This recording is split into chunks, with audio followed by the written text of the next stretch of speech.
Good morning, everybody. Welcome to a remote edition of The Sweat. I'm your host, Jesse Cofield, and we got a lot to get to today. Okay, lots of baseball, DFS, and sportsbook to get to. Plus, we've got NFL football tonight. It is preseason, but it's still NFL football, okay?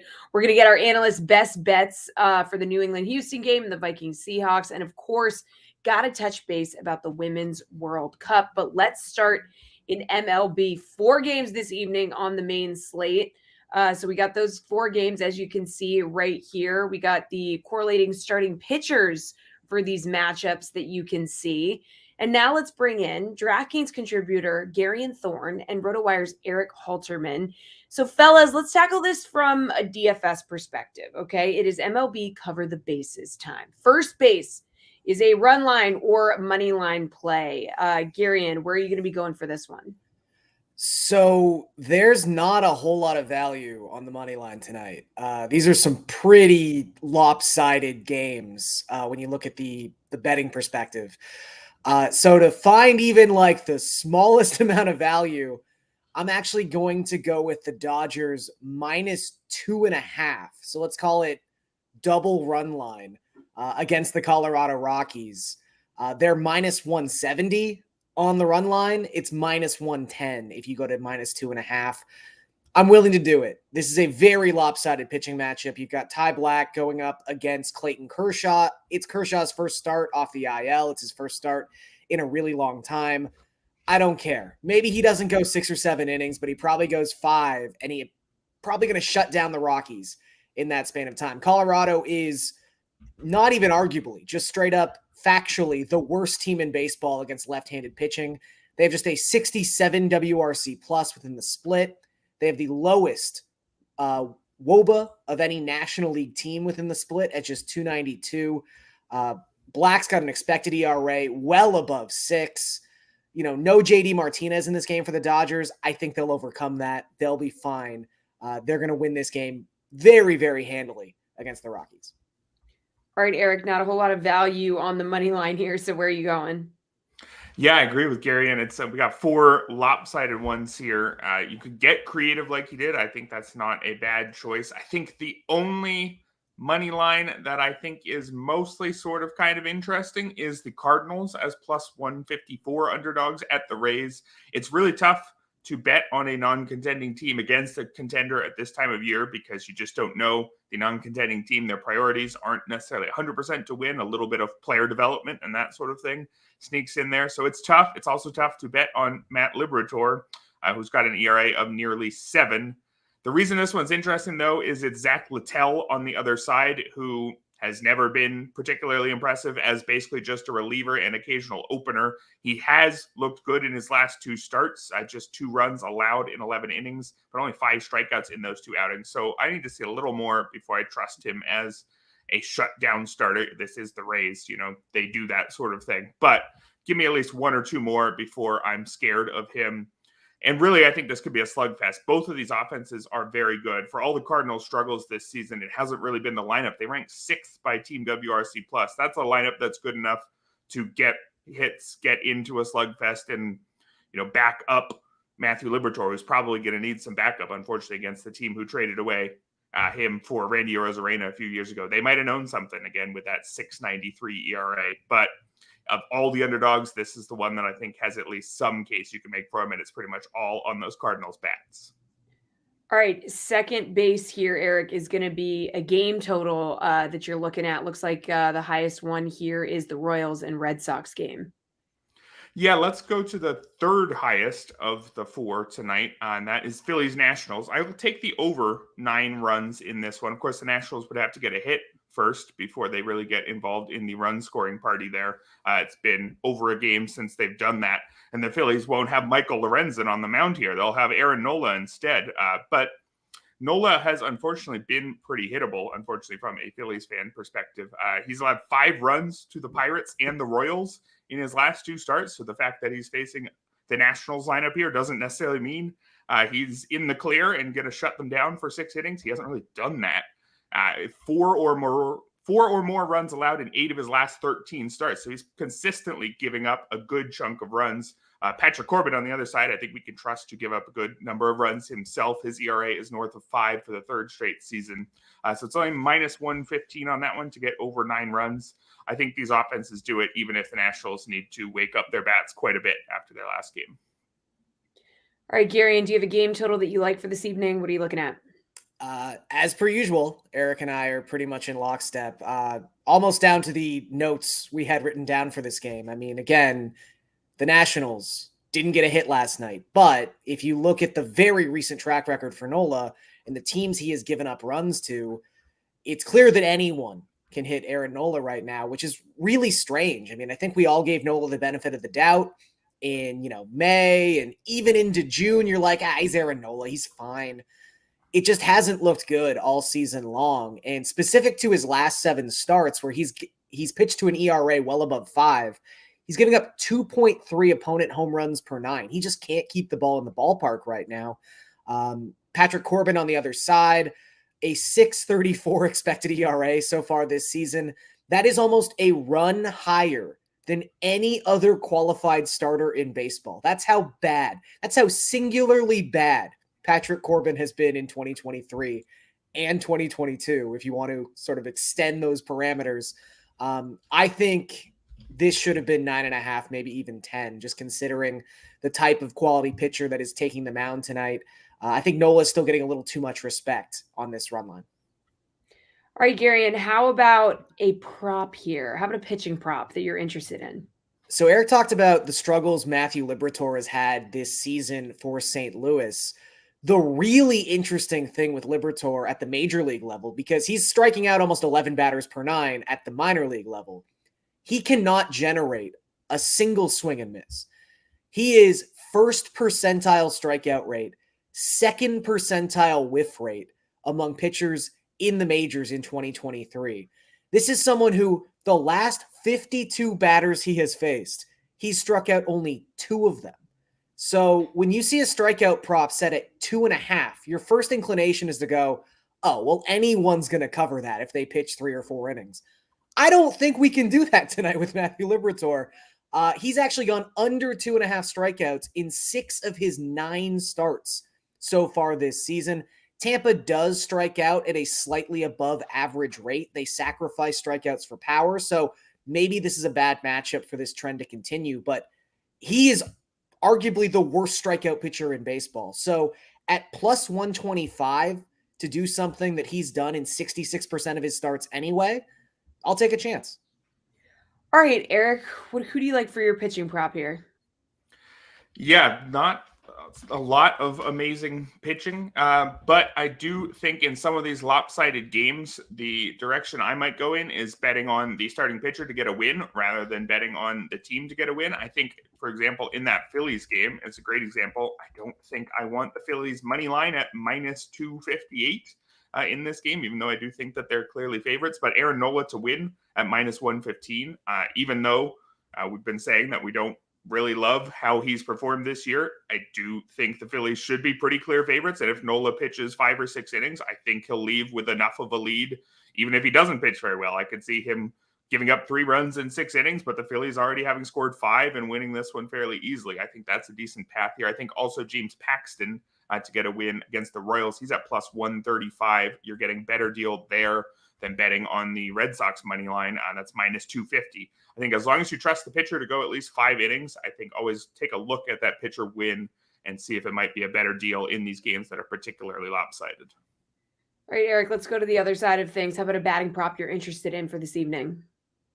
Yeah, we've talked about a bunch of shaky pitchers. So I think what I would do here is I would take a look at those hits plus runs plus RBI props, which I view as basically a good game prop. If you're over 1.5 hits plus runs plus RBI, you had a good game. And for these better players where it's set at 2.5, you probably have to get to 3 total hits plus runs plus RBI to have a good game. I would be combining a few of those because they can drive in each other. You can treat it like a DFS stack even. Take a look, basically choose your pitcher to pick on. I think Matt Liberatore would be a great example. You could get, almost depending on whoever the Rays have in there, Wander Franco over 2.5. He's at plus 120. Yandy Diaz also over 2.5 plus 110. You maybe get another guy who is over 1.5 who bats near them. I'd be looking to stack a few guys against almost any of these lineups. I think maybe the Rays against Liberatore, one of the most interesting looking at some of the prices, but I think you could have your pick tonight. There's a lot of hitters, a lot of pitchers you could pick on. All right, Garion, what do you think? A batting prop that you're rolling with for this evening? So I really endorse that strategy as well. I'm going to go back to this Matthew Liberatore can't strike anyone out thing. Randy Arozarena under half a strikeout tonight is plus 125. So basically you just need Randy Arozarena in probably 5 plate appearances to not strike out. Now, he's got a 24% strikeout rate for the season. He's got a 29% strikeout rate against left-handed pitching this season. But again, Liberatore is a very specific case. I don't think he's going to strike him out just because, again, first percentile strikeout rate in all of baseball. So really what you're asking yourself is, can Randy Arozarena not strike out against the Cardinals bullpen?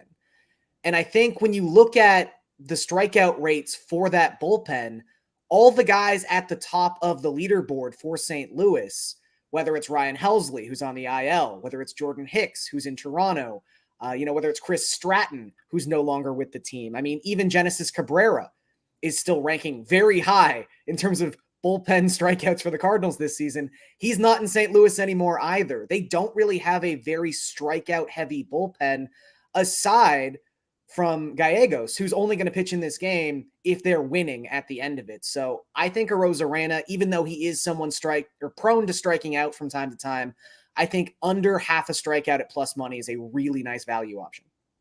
All right, Garion, we have time for extra bases, so hit me with a home run prop before I let you go. So like we've been talking about, there's some bad pitchers on this slate. So I think there's a lot of different teams you could go to. Haven't really mentioned the Red Sox too much tonight. But you've got Alec Marsh, who's going to be pitching in a bulk role in this contest at Fenway. He's giving up 3.2 home runs per 9 so far this season. He's been bad against both left-handed batters and right-handed batters, but obviously the Red Sox have a lot of left-handed bats in that lineup. I think taking a shot with Rafi Devers at plus 330 is a pretty good way to go, or Tristan Casas at plus 425. He's been absolutely incredible since the All-Star break. Really, any Red Sox you want to choose, I think, is in a pretty nice spot tonight, especially with this being a game at Fenway Park. All right, Eric, home run prop, what is it? Yeah, Citizens Bank Park is very homer friendly as well. I think you look at both sides of this game. You can pick on Patrick Corbin or you can pick on Aaron Nola, who's had issues with the homer. I don't really have confidence in any specific national, though, so I'll go with the Phillies side.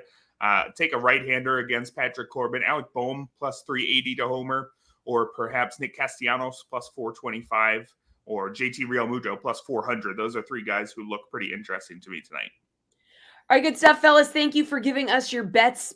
Coming up, we're going to stay on the sportsbook side of things, this time looking at the 2 NFL preseason games going down this evening. We'll be right back.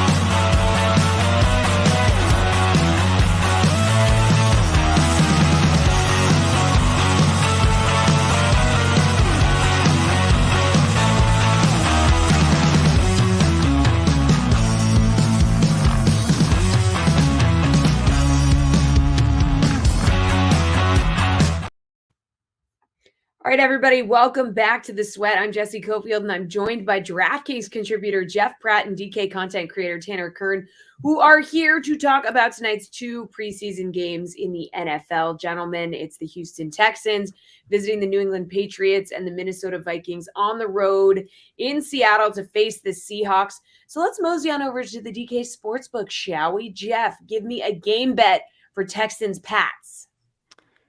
You gotta love preseason football, don't you, Jesse? This is so much to bet on, so much at stake for both of these teams. I won't get particularly fancy with this pick. I think taking Houston on the money line makes a lot of sense, and I feel pretty comfortable taking them to cover the spread too, but my pick will be Texans money line. On one side, you have a team starting the second overall pick who will get actual reps. And on the other side, you have a team starting a second string quarterback and maybe even their third string quarterback. There's been speculation that while Bailey Zappi is likely to start this game, it could be just the Trace McSorley show. And if that happens, we could even get some Malik Cunningham under center for the Patriots. And that's a player who has been taking most of his reps at receiver in training camp, not under center for the Patriots. You know, the Texans have more incentive to play well. Bill Belichick has never really cared about preseason games, taking them seriously. So I expect Houston to win this game. All right, Tanner, Texans, Pats. Give me a bet for this one that you like.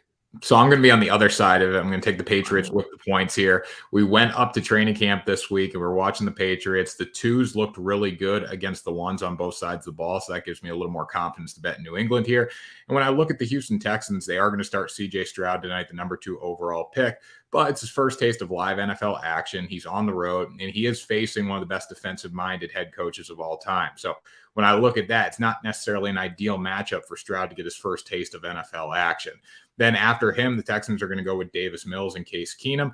I'm okay with Bailey Zappi, Trace McSorley, and Malik Cunningham. As Jeff was attesting to, Cunningham has been doing a lot of stuff from wide receiver, but he has very good legs, can run the football, and they're going to work some Wildcat in with him tonight, I'm sure, so that's going to be beneficial. And I don't think it's going to be something this Houston Texans defense handles well down the stretch. Bill Belichick is 15-8 in preseason openers. DeMeco Ryans is making his debut as a head coach. There's just too many unknowns around this Houston Texans team. I'm going to go with the Patriots at home. We love a little in-person insight. Tanner, how about a prop from this one that you're interested in? So I'm going to take the Patriots team total over 16.5 here. The offense did struggle last season, but they finally have an OC with Bill O'Brien. Now, if Bailey Zappi does start or doesn't start, really doesn't affect this play for me. I think having an offensive-minded offensive coordinator, which is crazy to say, the Patriots didn't have that last season, is really going to generate some points for them, especially tonight too. I do like what Trace McSorley can do. I think he's got a lot to prove. And also, when you're looking at Malik Cunningham in this spot, he is going to be able to run the football down the stretch. I look back to DTR in the Hall of Fame game. He was able to really neutralize the Jets defense because of his legs. It's going to be something the Texans aren't ready for tonight. And that's why I like the Patriots to go over 16.5. Houston was also 30th in the NFL in yards allowed per game last season. They were 27th in points allowed per game. So this defense has a lot of work to do. All right, Jeff, which prop are you rolling with from this game?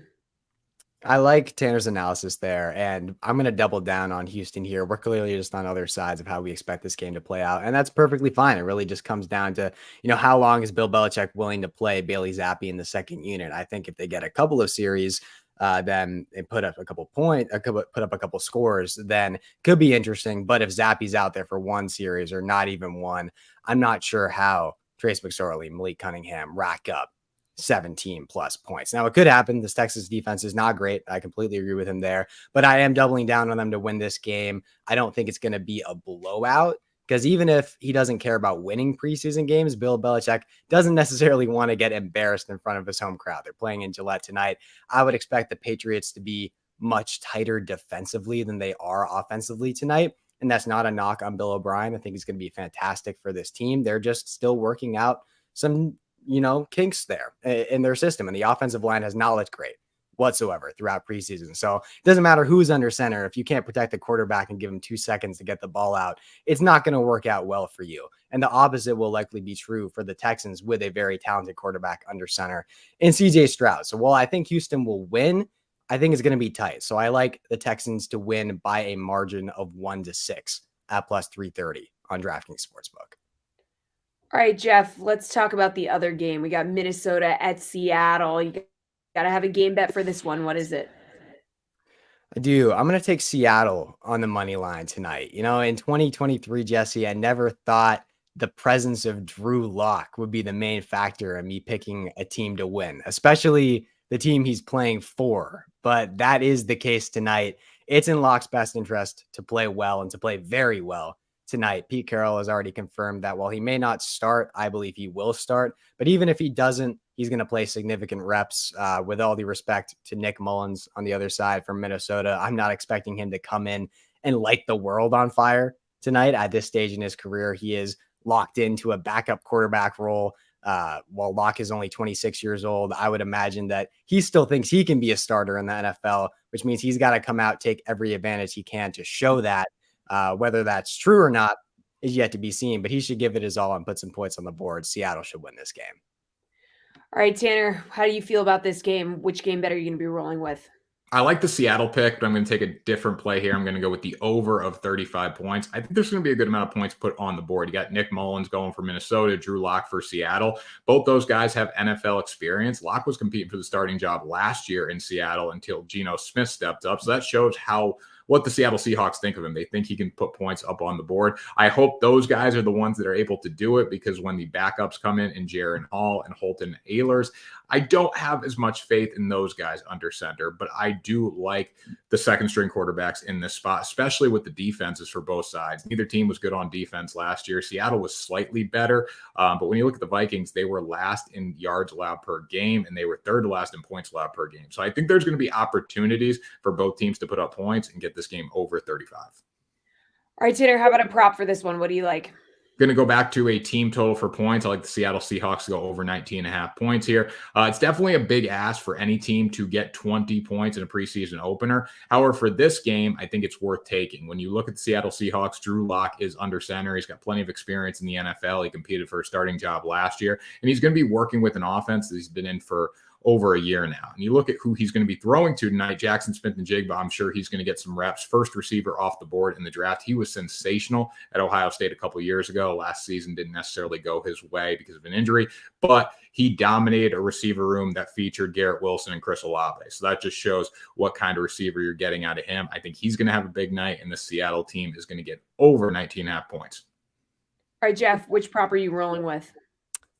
Yeah, I've got a prop that kind of goes hand in hand with what Tanner was going here. I'm going back to the game margin and winning margin. I'm taking Seattle to win by a margin of 7 to 12 points at plus 400 right now in DraftKings Sportsbook.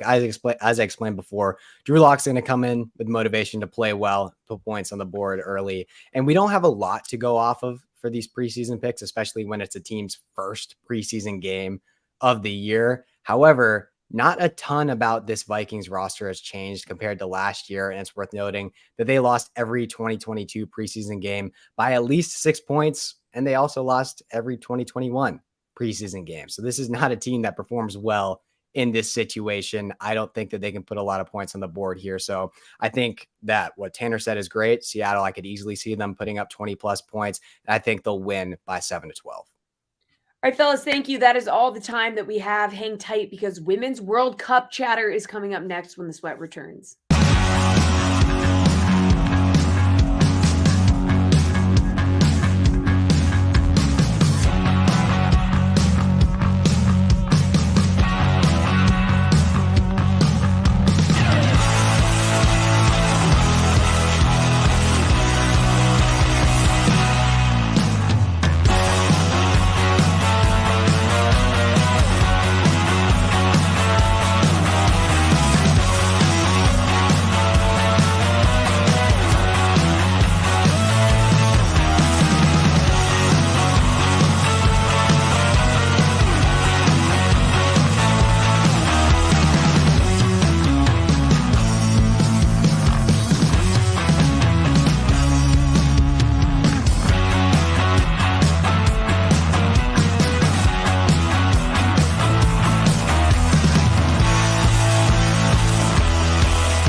is life, at least to us. I'm Jesse Cofield, joined by DK Nation's Chinmay Vaidya and RotoWire's AJ Scholes.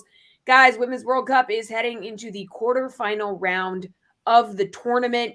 As you can see here, oh my God, here is who's left.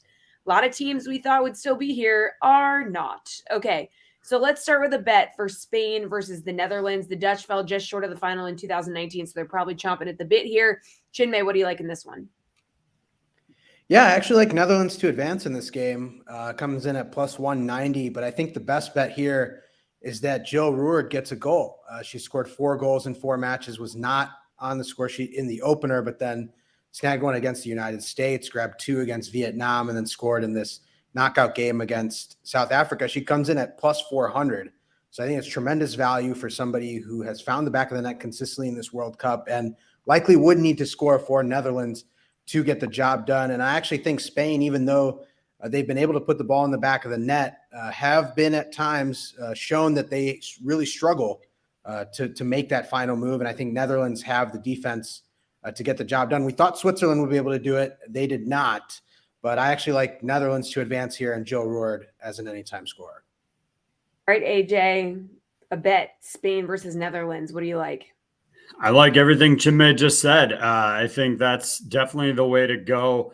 Netherlands has given up just 1 goal in this tournament in the 1-1 draw against the United States. I would take the somewhat decent value you can get for taking the under 2.5 here. It's minus 145. You are giving up some juice. You could consider going under 1.5. It's plus 215. That's a little steep to just, it's a little tricky to just have a 1-0 goal here. Spain does have some offense. In terms of player props, obviously, I agree with Chinmay. You go Jill Roord to score. You could look at her 3 or more shots target. It's plus 175 there. Her shots numbers are slightly inflated from that Vietnam game, but she did have 3 last time out against South Africa. And if you're looking at some Spain props, Jennifer Hermosa, minus 125 to have 3 or more shots, I think could be an option as well. But I agree with Chinmay. Netherlands to advance at plus 190 is a really good spot. All right, AJ, how about Japan versus Sweden? Undefeated in Japan. They've been in really good form, scoring 11 goals in the group phase. Then they eliminated Norway 3-1 win in the last 16.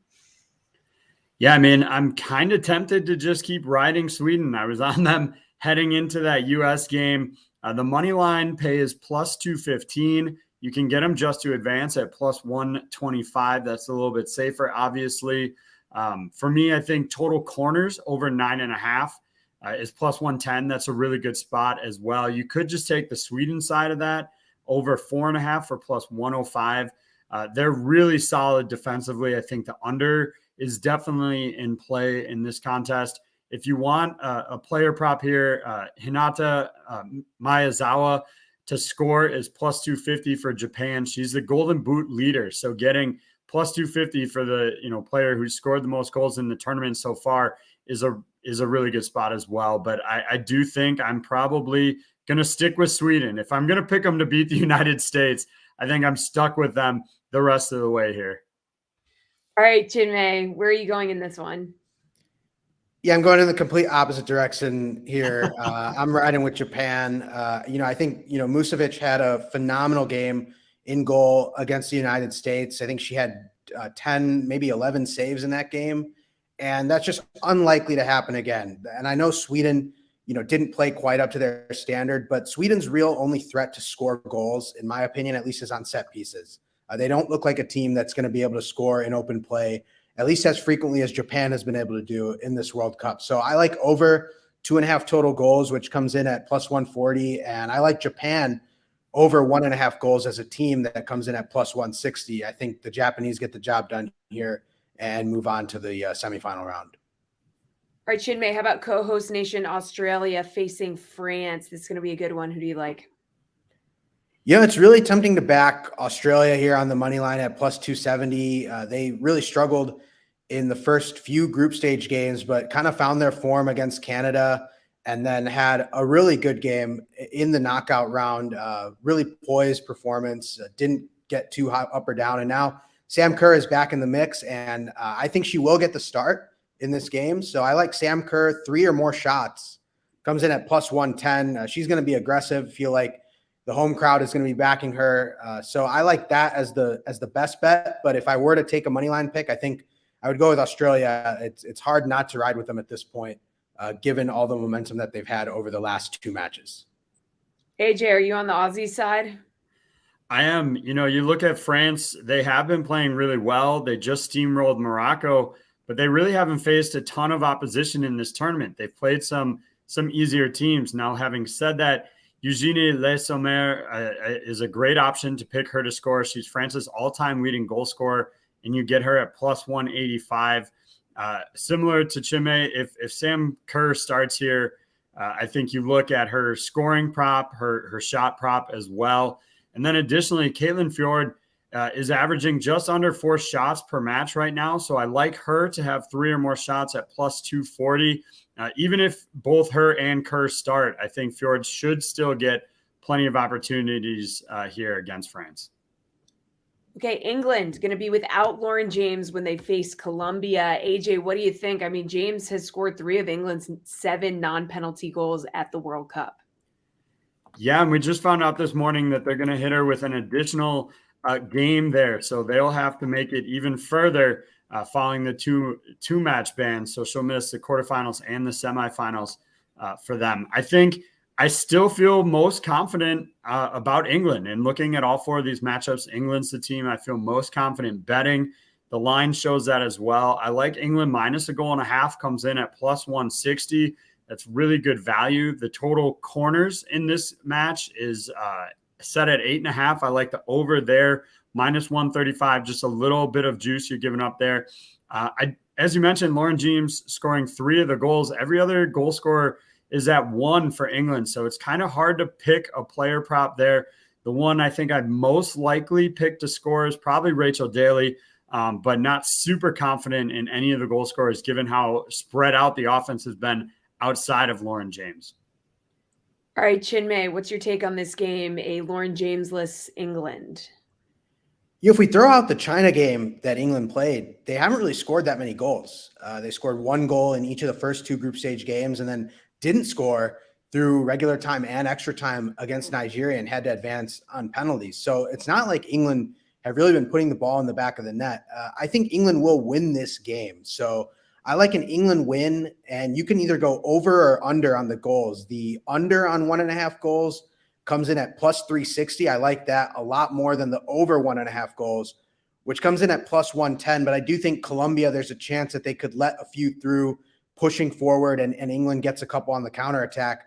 I don't think this is the matchup where the absence of Lauren James really has that big of an impact. I think in the semifinal round, that's when England could really have some trouble without James in the lineup. But I think England win this game, and you can go either or on the goal score or on the total goals prop. I think both have good value. I'm personally going on the under, but the over also has some juice there. Chinmay, any value to be had in the remaining futures markets that you can find on the DK Sportsbook? What do you think? Well, Japan has really flown up the futures board. I think they entered the tournament at plus 3,500, and they're now sitting at plus 450. So I would grab Japan at this point, and even Sweden. So Japan and Sweden playing each other. Sweden is listed at plus 1,100 on the DK Sportsbook, and if you believe that Sweden would go on to beat Japan, they have a pretty favorable path as well. So if you're looking at long shots here, I think England is obviously one that probably has the best path to the final, but I would like Japan, Sweden, and then even Australia at plus 850. Those are the long shots that I would really consider. And it's hard to even consider Japan as a long shot now at plus 450, but they've really risen in value. And the way they're playing right now, I think if they beat Sweden, I would definitely throw something on Japan because they're probably still going to be behind England in terms of a favorite. So I would definitely back Japan here. And certainly if they beat Sweden, I would back Japan to make it all the way and win it all. All right, well, AJ, you're going with Sweden, so I know you're not backing Japan here. Yeah, I was actually looking, I was on the DK Sportsbook looking at the futures there, and I was really intrigued by the name the finalist odds that they had showing on there. I'm backing England to come out of their half of the bracket. So you could back England versus Netherlands or England versus Sweden there. Both of those coming in at plus 1,000. I think both Netherlands and Sweden are in contention to pull off what I think technically, according to the sportsbook, would be upsets here. And then, hey, bet them both. And then when they both win, you're guaranteed one half of the final there, and that eventually paying off for you. So yeah, I like England versus Netherlands or England versus Sweden at plus 1,000 in the name the finalist odds. All right, good stuff, guys. Appreciate the time. As always, one more break, one more block to go. We will look at the MLB main slate this evening, coming your way right after this.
What's up, everybody? Welcome back to The Sweat. I am here with DraftKings contributor Gary Thorne and DK content creator Tanner Kern.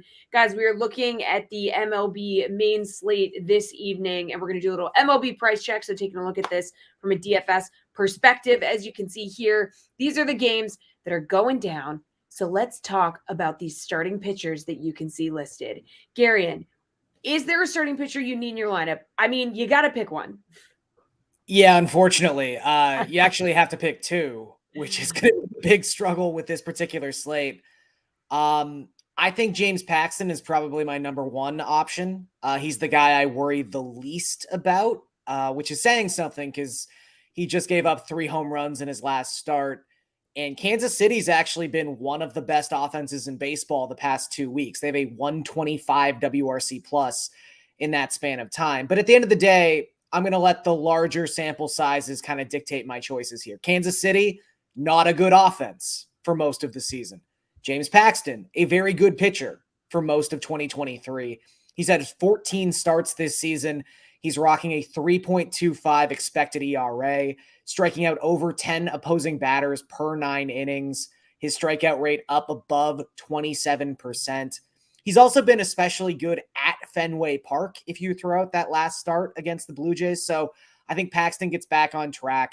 I like the fact his price point is lower than Kershaw's. It's lower than Aaron Nola's.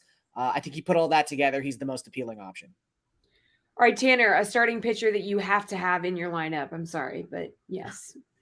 I wanted to go with Clayton Kershaw, but again, the price point's so high. So I'm going to agree with Gary in here and take James Paxton for $9,300. When you look at Paxton, last Friday night was not ideal against the Blue Jays. He was absolutely terrible. But overall this season, the larger sample size has been very good. 6-3 with a 3.6 ERA and a whip right around 1, 84 strikeouts in 75 innings as well. As Gary was attesting to, the Royals offense has been hitting the baseball like crazy over the past 2 weeks, but they are not a good offense when you look at the entire season. And even in the past few months, honestly, 239 with a 298 OBP for Kansas City over the entire season. And then on the road, they only have a 282 OBP. So taking a look at that larger sample size here, I don't worry as much about James Paxton against the Royals offense. I think it's a good get right spot for him after a tough Friday night at Fenway. All right, Tanner, how about a pricey bat that you need to have in your lineup? 3 dudes who are going to cost you over $6K. Are you going with one of them?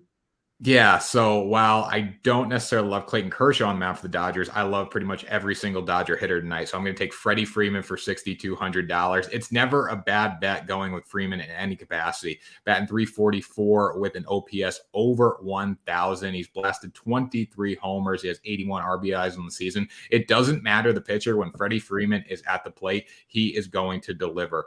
2 home runs, 8 RBIs, and 7 doubles this month. He's got 7 multi-hit games in 9 9 games this month as well. Going to face Ty Black for the Rockies, 1-1 with a 4.85 ERA and a 1.58 WHIP. He really hasn't found any groove, and that's the reason to take Freeman tonight. It does not matter who's pitching, but when he has an advantage like this, definitely worth taking him. All right, what do we think, Gary? In high price bat, you want to pay up for one of the guys who are going to be in that 6K range? I mean, one of the great things about this being such an underwhelming pitching slate is almost every big name hitter is in a fantastic spot. So you could almost close your eyes and just pick a guy at random and he'd be in a good matchup. Even someone like Bobby Witt Jr., who's been very, very good recently, has been great against left-handed pitching the entirety of the season. So, pick your poison, I guess. Like it's a really nice slate. I'm going to go with the cop-out answer and just take the most expensive bat, and that's Mookie Betts. Similar reasoning here as Tanner was talking about with Freddie Freeman. He's just one of the most consistent options in all of baseball. He's been specifically fantastic against left-handed pitching as well. Someone who has a 406 isolated power and a 183 WRC plus against lefties so far this season. But Mookie's been hitting everyone so far in August. He's got a 207 WRC plus since the calendar turned to August 1st. So he is red hot right now. He's going up against Ty Black, who is not a major league caliber starting pitcher. 6.62 expected ERA so far this season. You feel for the Rockies. They're just trying to scrape together innings at this point and finish the last 2 months of the season. So that is advantageous to any single opponent they play. Tonight, that's the Dodgers. I think they're the best stack on the board. All right, Gary, and how about a value play? This can be a pitcher or a batter, somebody that you want to roll with here. So we talked a lot in the first segment about how there should be runs scored in this Phillies-Nationals game, probably more so by the Phillies than the Nationals. And I think a sneaky guy to keep an eye on is Rodolfo Castro. If he's in the lineup tonight for the Phillies, I think he will be. They traded for this guy at the deadline for a reason, and that reason is he mashes left-handed pitching. Castro is a switch hitter by trade, but maybe he should look into the Cedric Mullins, I'm just going to do this from one side path, because he has been so much better as a right-handed batter than a left-handed batter in 2023. He's got a 131 WRC plus. His isolated power is 235 against left-handed pitching. This goes back to his time at the Pirates. He just mashes left-handed pitching, and he's got the worst left-handed pitcher in baseball tonight as his opposition in Patrick Corbin. Corbin, as we talked about, the worst expected ERA of any qualified starter so far this season. I think you could really pick any Philly and you'd feel pretty good about it. But at Castro's price point, he's just $2,900.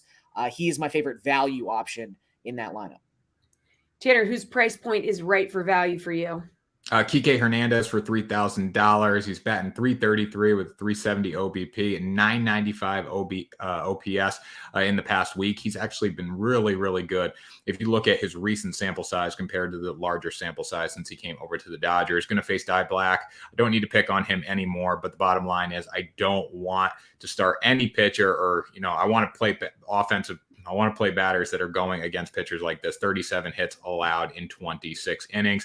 And when you look at Hernandez, too, this is an ideal matchup for him because Black is a lefty. He's batting 40 points higher off lefties. His OBP is also 40 points higher off lefties. So there should be plenty of RBIs and run-scoring opportunities tonight for the Dodgers against Black and this entire Rockies pitching staff. And that's why I like Kike to deliver.